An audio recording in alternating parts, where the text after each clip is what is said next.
baki amanar zuciyata za ta ki adana. Ni Laila fara tauraruwa da ke na iya kwalliya na baka amanar zuciyata za ta ka adana.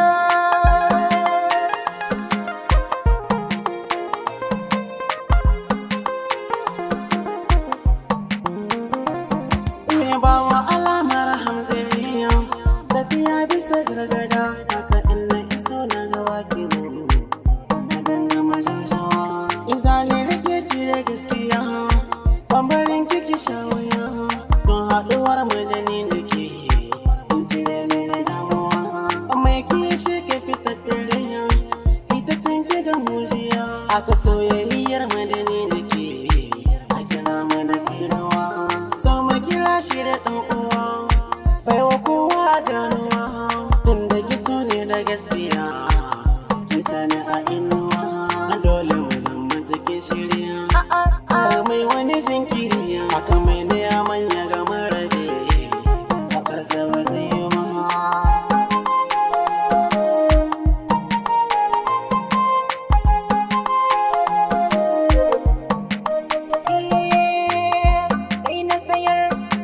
So tun yanzu na shelanta to ka rike kar ka sake na baka amanata ja namiji zan tafiya a gidanka na zan mata so ya saka zana maka a dole na mabauta tun da ka so ni zahiri ka gama min kyauta sana maso a dafu da kai ban biye yan mata ni ban da kamar ka duniya soyayya da kai muke inda na so ka na rufe ban saka kowa ba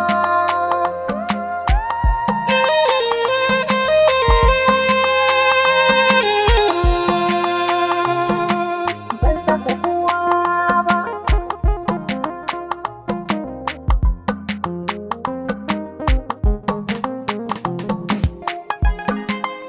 Hayya hayya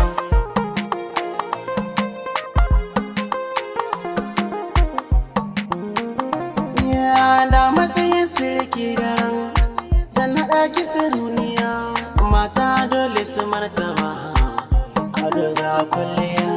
tun da na baki wajen zama ban wa kowa sallama ba na gudun ki iya wuya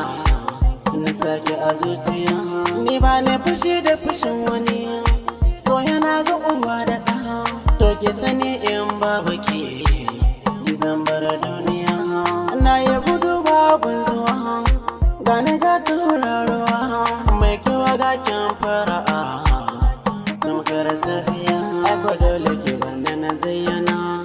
na gwadon na sha wuya kan ki aminta da ni a so na ga zama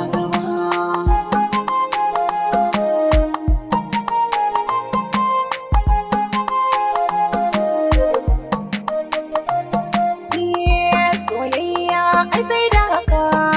sannan aka tsaida ka kai haƙuri kuma kai nasara to ina wani tamkar ka za ka rike da muhimmanci ka saka na a ruhinka inda saya za ka biya ka aminta na raka ka da kai zan yi wa kwalliya tunda na zama matarka sanya ado na rausaya a gaban ka da burge ka